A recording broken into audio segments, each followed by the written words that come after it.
Pabili. Tao po, pabili po. Po. Pabili po.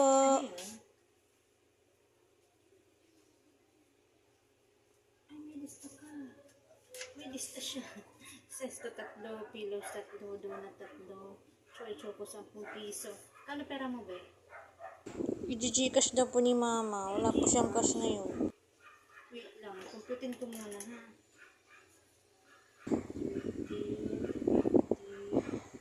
36, 100 ano? 130 plus 30. Di po ba pwedeng kunin ko na, tapos mamaya na ng Gcash ni mama? 106 lahat. Ipa-Gcash ko muna sa mama mo ha. Yan, ito yung number ko. Po yung item muna. Bali, 106 lahat. I-Gcash muna bago punta ka dito ha. Gutom na po kasi kami. Gcash muna ha. Bago punta ka dito kasi mahirap na. Baka hindi ma-Gcash agad. Kay mama. Okay, thank you. Pasayo ba ya?